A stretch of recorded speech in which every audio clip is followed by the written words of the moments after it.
ಅಣ್ಣ ಅಣ್ಣ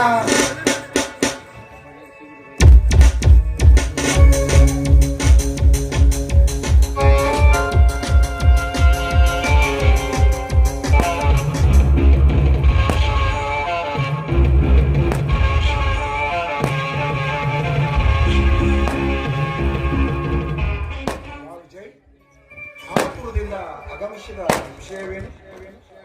ಅಣ್ಣ, ನಾನು ಮದುವೆ ಮಾಡಿಕೊಳ್ಳಬೇಕೆಂತೇಳಿ ನಿರ್ಧಾರ ಮಾಡಿದ್ದೇನೆ ಅಣ್ಣ.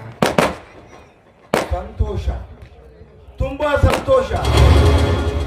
ಈ ಸಂತೋಷದ ವಿಷಯ ಹೇಳಲು ಇಷ್ಟೊಂದು ಸಂಕೋಚವೇ? ನಮ್ಮ ರಾಜ್ಯ ಮನೆತನಕ್ಕೆ ಸರಿದೂಗುವ ಕನ್ಯೆಯನ್ನು ತಂದು ಒಳ್ಳೆಯ ಮನೆತನದಲ್ಲಿ ನೋಡಿ ಮದುವೆ ಮಾಡಿ ಮುಗಿಸೋಣ. ಆಯ್ತೆ? ಇಲ್ಲಣ್ಣ, ವಿಷಯ ಬೇರೆನೇ ಇದೆ ಅಣ್ಣ. ನಾನು ಹಣದಿಂದೊಂದು ಕನ್ಯೆನ ಆರಿಸದೆ ಗುಣದಿಂದೊಂದು ವಧುವನ್ನು ಆರಿಸಿದ್ದೇನೆ ಅಣ್ಣ. ಬಡವರ ಹುಡುಗಿ ನಡೆ ನುಡಿಯಲ್ಲಿ ಹಪ್ಪಟ ಪ್ರಂಜಿ ಅಣ್ಣ.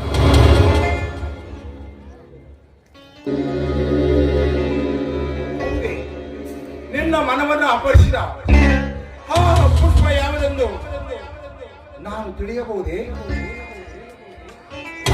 ಕಮಲ ಅಣ್ಣ, ಕಮಲ. ಬಡವರೆಂಬ ಕೆಸರಿನಲ್ಲಿ ಹುಟ್ಟಿ ಬೆಳೆದರು. ತನ್ನ ಸೌಂದರ್ಯದಿಂದ ಶ್ರೀಮಂತರ ಮನವೊಲಿಸಿದ ಕಮಲ. ಬ್ರಹ್ಮ ಸರಸ್ವತರಿಗೆ ವಾಸ ಮಾಡಲು ಅನುಮತಿ ಇಟ್ಟ ಕಮಲ. ಅಂದರೆ ನಿನ್ನ ಮಾತಿನ ಅರ್ಥ, ನನ್ನ ಬಾಲ್ಯ ಸ್ನೇಹಿತ ಚಂದ್ರುವಿನ ತಂಗಿ ಕಮಲ, ನಿಮ್ಮ ಬಾಲ್ಯ ಸ್ನೇಹಿತ ರಘುವಿನ ಸಹೋದರಿ ಕಮಲಣ್ಣ. ಹೌದೇ? ನಿನ್ನ ಮನವನ್ನು ಅಪರಿಸಿದ ಓಹೋ ಒತ್ತಿನ ತುತ್ತಿಗಾಗಿ ಕತ್ತಿಯಿಂದ ದುಡಿಯುವ ಆ ಚಂದ್ರನ ತಂಗಿ ಕಮಲಿ ದುಡಿಯಲಾಗದೆ ನನ್ನ ಆಶ್ರಮದ ಅಡಿಯಲ್ಲಿರುವ ಆ ರಘುವಿನ ಸೋದರಿ ಕಮಲಿ. ಹೌದಣ್ಣ, ಲಕ್ಷ್ಮಿಯಿಂದ ವಂಚಿತರಾಗಿ ಬಡವರೆಂಬ ಒಂದು ಕಾರಣ ಕೆಸರಿನಲ್ಲಿ ಸಿಕ್ಕು ಹೊರಬರಲು ಒದ್ದಾಡುತ್ತಿರುವ ಚಿನ್ನದ ಕಮಲಣ್ಣ, ಚಿನ್ನದ ಕಮಲ. ಜಾಣ ಬಡ ಹುಡುಗಿ, ಚಿನ್ನದ ಮೀನಿಗೆ ಮೋಹದ ಕಾಳ. ವಿಜಯ್, ನಿನ್ನ ಮುಗ್ಧತೆಯನ್ನು ಕೆರಳಿಸಿ ತನ್ನ ಯೌವನವನ್ನು ಅರಳಿಸಿ ಈ ಮನೆಯ ಸಿರಿ ಮೋವಿನಿ ಮೋಸದ ಪ್ರೇಮದ ಬಾಣಗಳನ್ನು ಬಿಟ್ಟಿದ್ದಾಳೆ ಆ ಕಪಟ ವೇಷಧಾರಿ ಕಮಲಿ. ಇಂಥ ಹುಚ್ಚು ಮನವ ಮಂದಿರವನ್ನು ಕಟ್ಟುವುದು ಬಿಟ್ಟು ಬಿಡು. ನಿನಗೇನು? ನಮ್ಮ ಅಂತಸ್ತಿನ ತಕ್ಕಂತ ರೂಪತಿಯನ್ನು ತಂದು ಒಳ್ಳೆಯ ಮನೆತನದಲ್ಲಿ ನೋಡಿ ಮದುವೆ ಮಾಡಿ ಮುಗಿಸುವೆ. ಚೆನ್ನಾಗಿ ವಿಚಾರ ಮಾಡಿ ನೋಡು. ಇಲ್ಲಣ್ಣ, ಸರ್ವ ವಿಧದಲ್ಲಿ ಅಗ್ರಸಾಲಿಗರಂತೆ ಪರೀಕ್ಷೆಯ ಪುಟಕ್ಕಿಕ್ಕಿದರು ಕಲ್ಮಶವಿಲ್ಲದೆ ಬೆಳಗಿದ ಚಿಕ್ಕ ಚೊಕ್ಕ ಚಿನ್ನವದಣ್ಣ.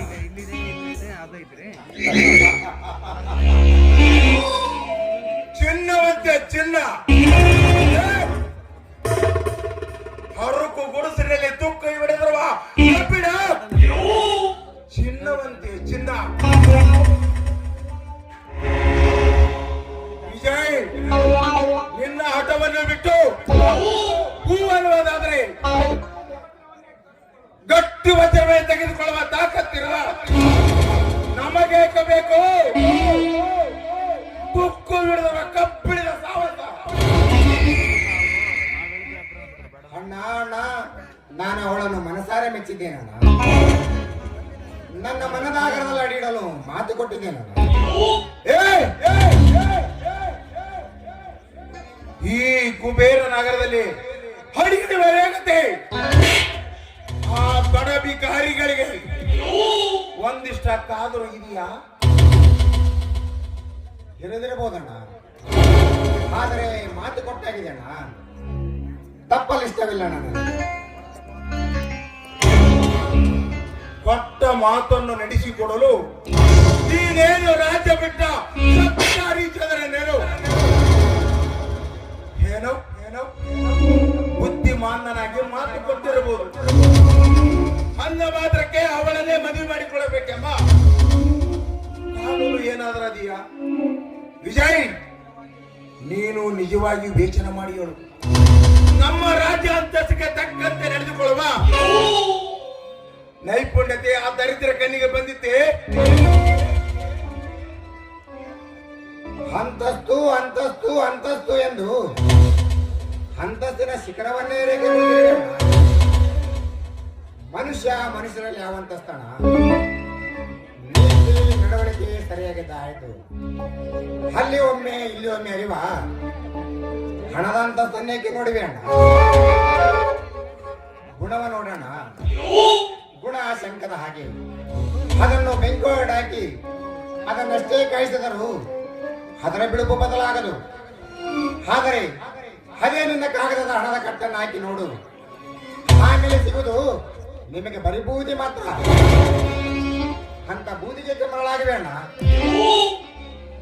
ವಿಜಯ್, ಸಾಕು ಮಾಡೋ ನಿನ್ನ ವೇದಾಂತಗಳು. ಯಾವುದನ್ನ ವೇದಾಂತ? ಬೆಳಗ್ಗೆ ಎದ್ದೊಡನೆ ನೀವು ಆ ಶಿವನೇ ನಿನ್ನ ಹಣವನ್ನು ಸುಟ್ಟು ಅದರ ಬೂದಿಯನ್ನು ಮೈಗೆ ಬಿಡಿದುಕೊಂಡು ಗುಣದ ಶಂಕವನ್ನು ದಕ್ಕಿದಾಗ ಅವನು ಸೃಷ್ಟಿಸಿದ ಈ ಹುಲ್ಲು ಜೀವಗೆ ಕಣ್ಣ ಹಣದಾಸೆ ಬಾಣ ಹಣದ ಬಿರುಗಾಳಿಯಲ್ಲಿ ತೂರಿ ಹೋಗದೆ ಗುಣದ ತಂಗಾಳಿಯಲ್ಲಿ ತೇಲಾಡು ಬಾ. ವಿಜಯ್, ಸಿಟ್ಟು ಕೆಟ್ಟದಾಗಿ ಬೆಟ್ಟದಷ್ಟು ಬೆಳೆದರು ತಮ್ಮನೆಂಬ ಮಮತೆಯಿಂದ ತಡೆ ಹಿಡಿದು ಕೊನೆಯದಾಗಿ ಹೇಳುವೆ ಕೇಳು.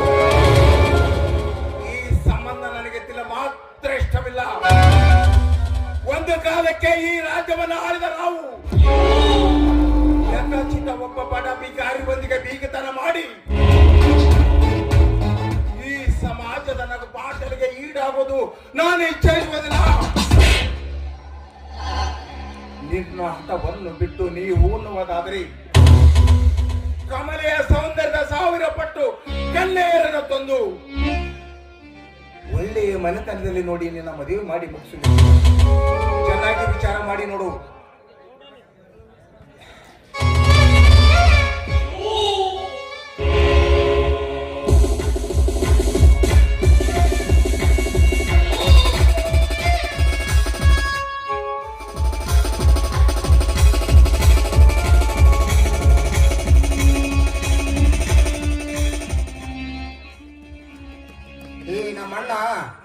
ಬಡವರ ಮನೆಯಲ್ಲಿ ಹುಟ್ಟಬೇಕಾಗಿತ್ತು.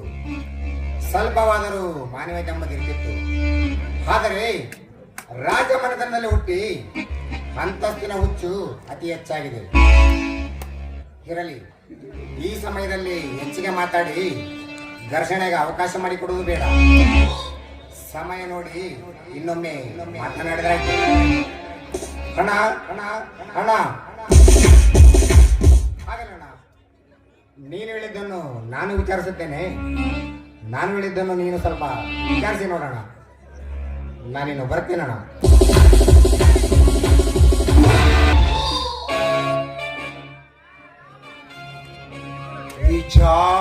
ಆಗಬೇಕಂತೆ. ಈ ನಾಗರಾಜನ ವಿಚಾರ ಬದಲಾಗಬೇಕಾದರೆ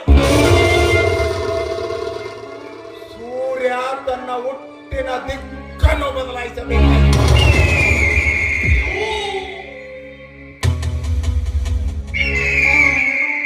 ಬಡ ಭಿಕಾರಿಗಳು ದುಡಿಯದೆ ಪ್ರೇಮದ ನಾಟಕ ಮಾಡಿ ಸುಲಭವಾಗಿ ಹಣ ಗಳಿಸುವ ಮಾರ್ಗವನ್ನು ಸೂಚಿಸುತ್ತಾರೆ.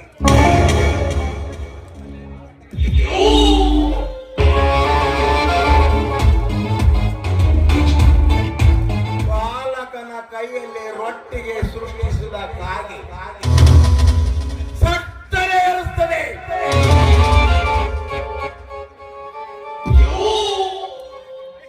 ಆದರೆ ನಾನು ವಿಜಯನಂತೆ ಬಾಲಕನಲ್ಲ.